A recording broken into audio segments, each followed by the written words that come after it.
Jemaat yang dikasihi Tuhan Yesus Kristus, hari ini kita memasuki minggu kedua setelah Trinitatis, Ketritunggalan Allah. Marilah kita memasuki persekutuan yang kudus dengan Tuhan, kita menyembah dan memuji namanya, kita bernyanyi dari nyanyian buku ND 559 ayat 1, Debata Nasokal.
Di dalam nama Allah Bapa dan nama anaknya Tuhan Yesus Kristus dan nama Roh Kudus yang menciptakan langit dan bumi.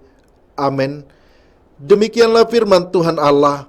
Orang yang benar itu akan hidup oleh percayanya, tetapi tidak ada damai sejahtera bagi orang-orang fasik. Haleluya.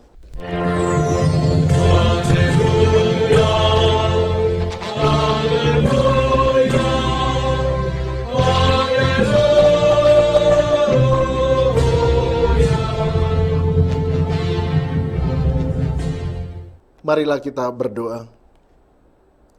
Ya Tuhan Allah Bapa kami, kuatkanlah kami supaya jangan berputus asa apabila kami jatuh ke dalam kemelaratan, sehingga kami tidak menyia-nyiakan berkat-Mu. Ajarlah kami supaya kami jangan menggantungkan pengharapan kami kepada hal-hal yang duniawi. Perlengkapilah kami dengan iman yang teguh, agar kami bersama-sama dengan seluruh orang percaya menjadi pewaris kehidupan kekal. Dengarlah doa kami karena anak-Mu Yesus Kristus Tuhan kami. Amin. Kita bernyanyi dari nyanyian buku ND nomor 497 ayat 1, Dina Humolso Rohaki.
Dengarkanlah hukum Tuhan pada minggu ini, yakni hukum Taurat ketiga dan maksudnya.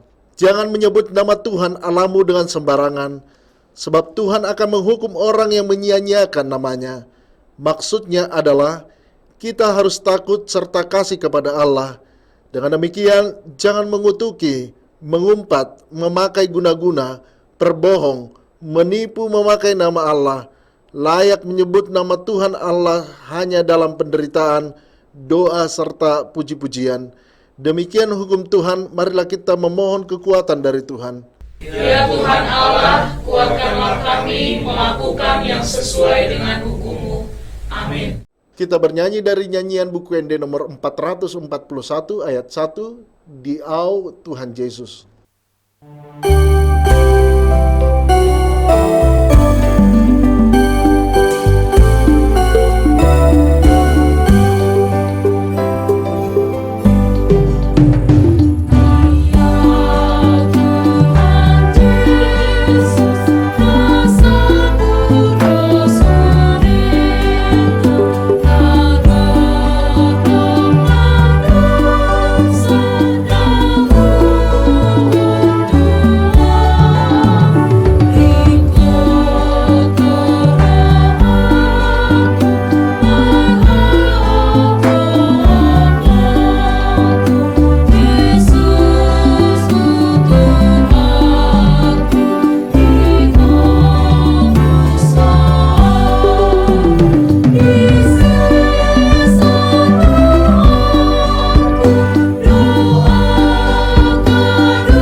Marilah kita mengaku dosa kita, kita berdoa. Ya Allah Bapa kami yang Maha Kuasa dan Maha Pengasih, kami orang yang berdosa yang hina ini datang ke hadapan-Mu yang kudus dan mulia, mengaku dan meminta ampunan segala dosa dan kejahatan kami. Kami sering mendukakan Tuhan karena perkataan, pikiran, dan perbuatan kami yang tidak benar. Kami tidak mengasihi Engkau dengan segenap hati, dengan segenap kekuatan, dan dengan segenap akal budi kami. Dan kami tidak mengasihi sesama manusia seperti diri kami. Kami layak kena murka-Mu dan terkutuk selama-lamanya. Tetapi sekarang kami datang memohon keampunan dosa kami. Tolonglah kami agar kami dapat bertobat dan meninggalkan segala kejahatan kami, karena Yesus Kristus anak Allah yang tunggal, dan karena nama-Mu yang kudus itu. Ya Allah, kasihanilah kami orang yang berdosa ini. Amin.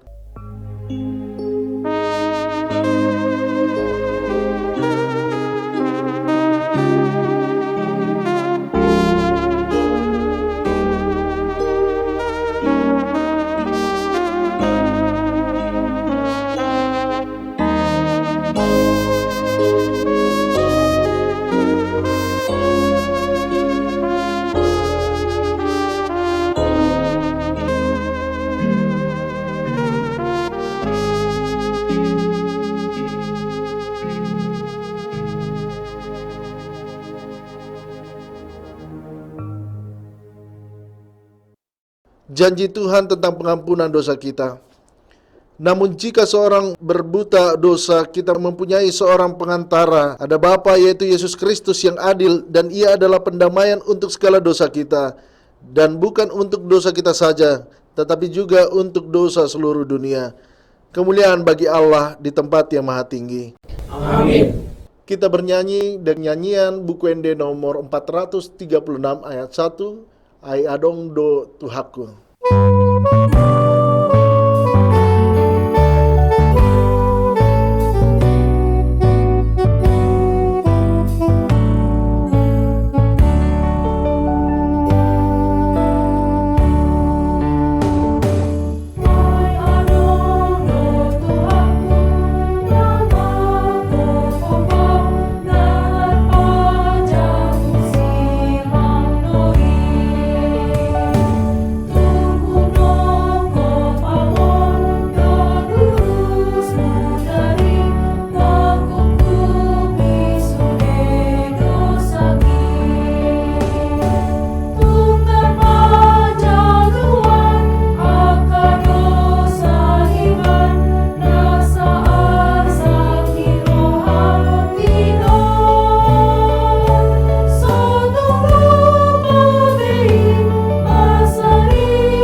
Firman Tuhan ditetapkan pada hari Minggu ini tertulis dalam 2 Korintus 4 ayat 13 sampai ayat 5 ayat 1. Namun karena kami memiliki roh iman yang sama, seperti ada tertulis, aku percaya, sebab itu aku berkata-kata, maka kami juga percaya, dan sebab itu kami juga berkata-kata. Karena kami tahu bahwa Ia yang telah membangkitkan Tuhan Yesus akan membangkitkan kami juga bersama-sama dengan Yesus, dan Ia akan menghadapkan kami bersama-sama dengan kamu kepada dirinya. Sebab semuanya itu terjadi oleh karena kamu, supaya kasih karunia yang semakin besar berhubung dengan semakin banyaknya orang yang menjadi percaya, menyebabkan semakin melimpahnya ucapan syukur bagi kemuliaan Allah. Sebab itu kami tidak tawar hati, tetapi meskipun manusia lahiriah kami semakin merosot, namun manusia batiniah kami dibaharui dari sehari ke sehari. Sebab penderitaan ringan yang sekarang ini mengerjakan bagi kami kemuliaan kekal yang melebihi segala-galanya, jauh lebih besar daripada penderitaan kami. Sebab kami tidak memperhatikan yang kelihatan, melainkan yang tak kelihatan. Karena yang kelihatan adalah sementara, sedangkan yang tak kelihatan adalah kekal.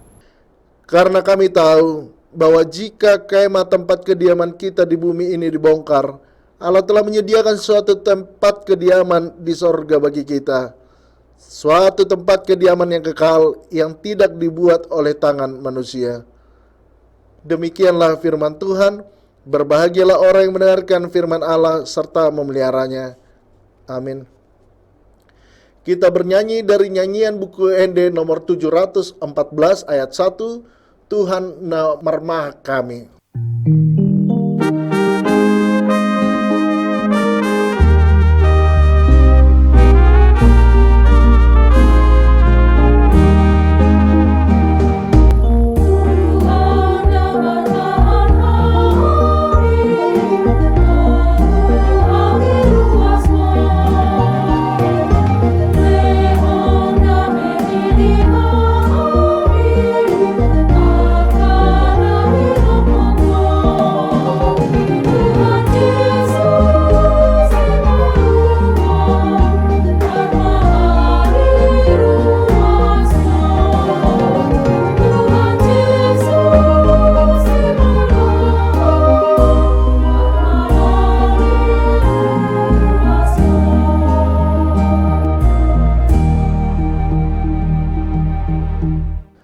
Marilah kita bersama-sama mengaku iman kepercayaan kita, sebagaimana teman-teman seiman di seluruh dunia, kita bersama-sama mengucapkannya. Aku percaya kepada Allah, Bapa yang Maha Kuasa, Khalik langit dan bumi. Aku percaya kepada Yesus Kristus, anaknya yang tunggal Tuhan kita, yang dikandung daripada Roh Kudus, lahir dari anak darah Maria, yang menderita sengsara di bawah pemerintahan Pontius Pilatus, disalibkan, mati dan dikuburkan, yang turun ke dalam kerajaan maut. Pada hari yang ketiga, bangkit pula dari antara orang mati, naik ke sorga, duduk di sebelah kanan Allah, Bapa yang Maha Kuasa. Dari sana akan datang kelak untuk menghakimi orang yang hidup dan yang mati. Aku percaya kepada Roh Kudus dan adanya satu gereja yang kudus dan am, persekutuan orang kudus, pengampunan dosa, kebangkitan daging, dan hidup yang kekal. Amin. Kita bernyanyi dari buku nyanyian buku ND nomor 501 ayat 1, Saya ditogu-togu Yesus, sambil mengumpulkan persembahan 1A, 1B, serta mempersiapkan hati untuk mendengarkan firman Tuhan.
Damai sejahtera Allah yang melampaui segala akal, kiranya memelihara hati dan pikiranmu di dalam Kristus Yesus.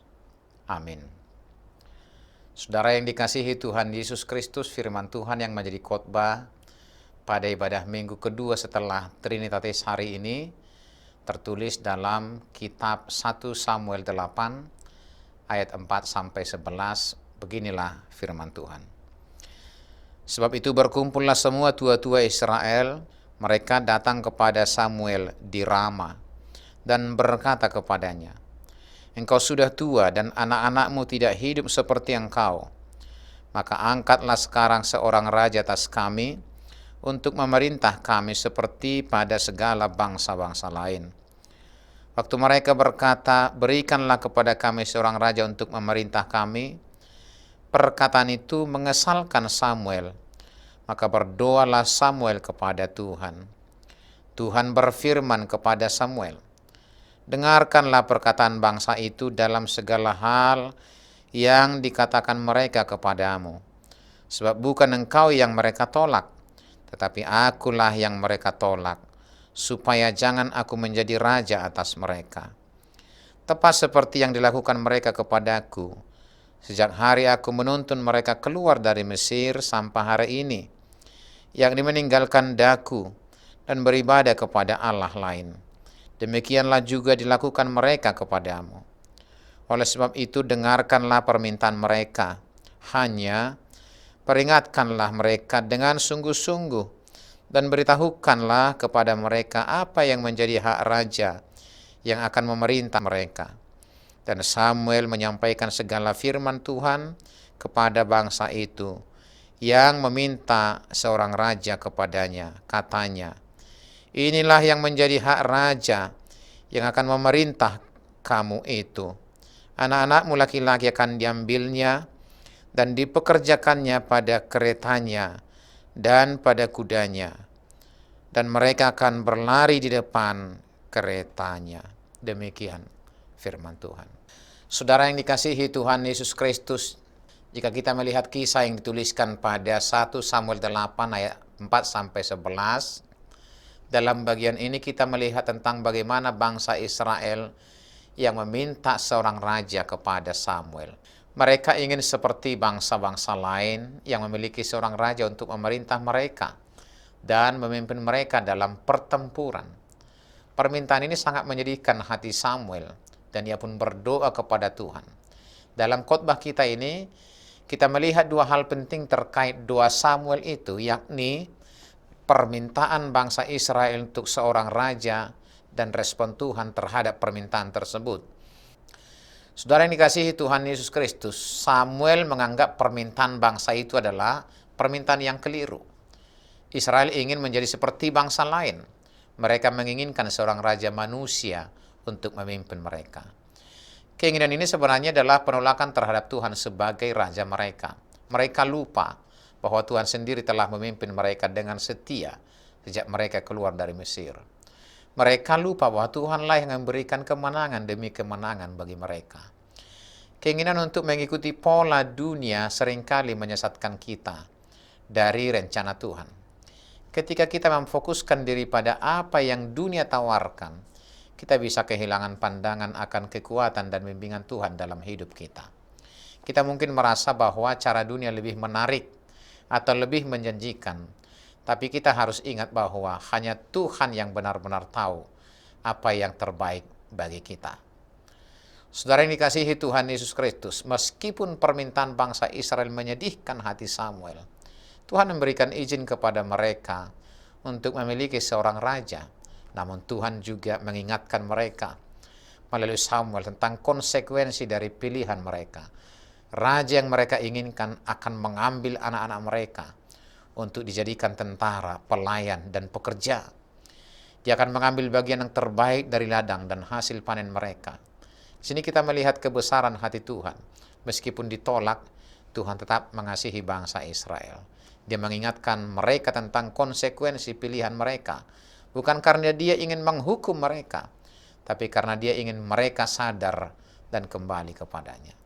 Tuhan mengizinkan mereka mengikuti kehendak mereka sendiri, tapi dia tidak pernah meninggalkan mereka. Begitu besar kasih Allah itu bagi kita. Meskipun keinginan kita mendominasi hidup kita, toh Tuhan tetap mengasihi kita. Maka jangan larut dalam keinginan kita itu, dan marilah meleburkannya ke dalam kehendak Tuhan. Saudara yang dikasihi Tuhan Yesus Kristus, topik minggu kita ini adalah Tuhan menguatkan hambanya. Di Pargowi Jahu Badona Posona. Bagian ini menjadi hal penting bagi kita, sebab di dalamnya terdapat penguatan Tuhan kepada Samuel. Samuel merasa ditolak, tapi Tuhan menguatkan hatinya dengan mengatakan bahwa sebenarnya bukan Samuel yang ditolak, melainkan Tuhan sendiri. Ini adalah pelajaran penting bagi kita semua yang melayani Tuhan. Bukan hanya para pelayan gereja, tapi siapapun kita dengan orientasi hidup yang melayani Tuhan. Kadang-kadang dalam kebaikan yang kita lakukan, kita mungkin merasa ditolak atau tidak dihargai. Namun kita harus ingat bahwa tugas kita adalah untuk setia kepada Tuhan. Penolakan yang kita hadapi bukanlah penolakan pribadi, tapi seringkali adalah penolakan terhadap Tuhan yang kita layani. Dalam saat-saat seperti ini, Tuhan akan selalu menguatkan kita untuk mengingatkan kita bahwa Dia selalu bersama kita dan bahwa pelayanan kita adalah untuk kemuliaan-Nya. Saudara yang dikasihi Tuhan Yesus Kristus, keinginan untuk mengikuti dunia dapat menyesatkan kita dari rencana Tuhan. Tuhan penuh kasih dan selalu mengingatkan kita tentang konsekuensi dari pilihan kita. Tapi Dia tetap memberikan kita kebebasan. Tuhan menguatkan hamba-hambanya yang setia dalam pelayanan meskipun mereka mengalami penolakan. Maka marilah kita terus setia melayani Tuhan dengan mengandalkan kekuatan dan penghiburan yang berasal darinya. Tuhan selalu bersama kita dan Dia akan selalu menguatkan kita dalam setiap situasi. Amin. Marilah kita berdoa. Ya Allah Bapa di dalam Yesus Kristus, kami sungguh bersyukur untuk firman-Mu yang menguatkan dan meneguhkan kami pada hari ini. Engkau adalah Raja bagi kami. Engkau mengangkat para pemimpin-pemimpin kami, tetapi Engkaulah Raja kami. Sering kami tergiur dan tergoda oleh indahnya situasi dan keinginan dunia ini. Dan kami sering lebih memilih apa yang dunia tawarkan daripada apa yang Tuhan sediakan. Tuhan Allah kami, jangan biarkan kami dipimpin, dipengaruhi oleh keinginan kami, tapi biarlah kami selalu dalam tuntunan Tuhan. Jangan biarkan kami menolak kehendak-Mu dan lebih memilih kehendak dunia ini. Berkati dan kuatkanlah para hamba-Mu yang melayani Engkau, baik di gereja, dalam segala kehidupan maupun di dunia ini. Biarlah para hamba-Mu dikuatkan, sekalipun mereka sering ditolak dan tidak diakui. Ya Tuhan, ajarlah kami untuk senantiasa setia dalam melayani Engkau. Dan berilah kekuatan kepada para hamba-hamba-Mu, para pelayan-Mu, yang melayani Engkau dengan sungguh-sungguh, yang sering ditolak, sering diejek, bahkan dianiaya. Berikan mereka kekuatan. Ya Tuhan, kuasailah hati dan pikiran kami sebagai umat-Mu, sebagai hamba-hamba-Mu. Biarlah Engkau sebagai Raja kami bertahta, berkuasa, berotoritas dalam setiap sendi kehidupan kami. Engkaulah Raja kami yang kami sembah, yang kami taati dalam setiap kehidupan kami. Terpujilah Engkau Tuhan, di dalam Yesus Kristus Tuhan kami. Amin. Saudara-saudara, marilah kita bernyanyi dari buku ND nomor 792 sambil mengumpulkan persembahan yang kedua.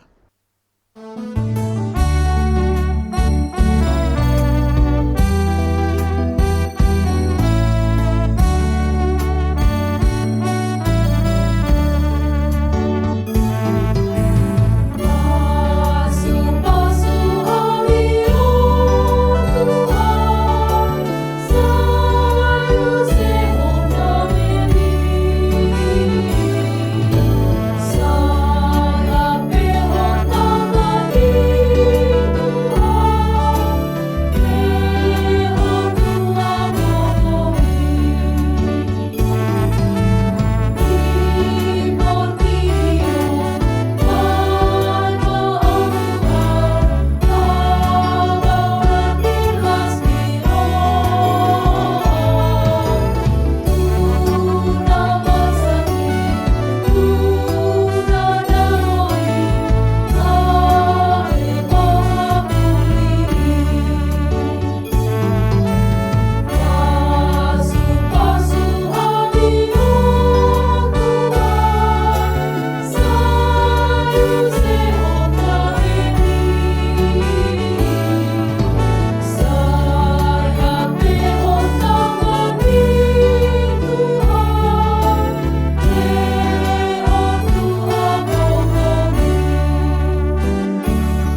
Marilah kita berdoa untuk menyerahkan persembahan kita kepada Tuhan. Ya Allah Bapa kami yang di sorga, kami mengaku bahwa Tuhan adalah sumber dari segala karunia yang melimpah dalam kehidupan kami masing-masing. Sebahagian daripada karunia itu, kami serahkan kembali sebagai persembahan kepada Tuhan. Terimalah dan berkatilah persembahan umat-Mu ini, agar dapat kami pergunakan untuk pekerjaan dan pelayanan kerajaan Tuhan di dunia ini. Bukalah hati kami untuk mengenal betapa banyak berkat dan karunia yang kami peroleh dari Tuhan, supaya kami senantiasa bersyukur kepadamu. Di dalam nama Yesus Kristus Tuhan kami. Amin.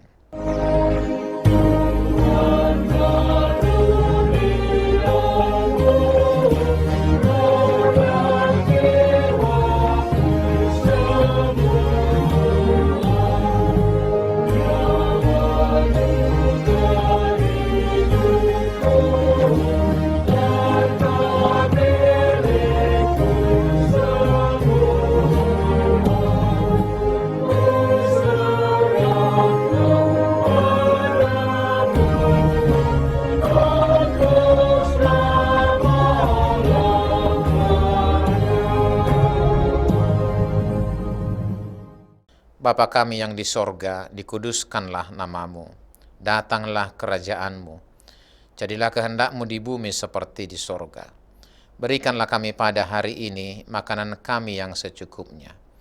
Dan ampunilah kami akan kesalahan kami, seperti kami juga telah mengampuni orang yang bersalah kepada kami. Dan janganlah membawa kami ke dalam pencobaan, tetapi lepaskanlah kami daripada yang jahat.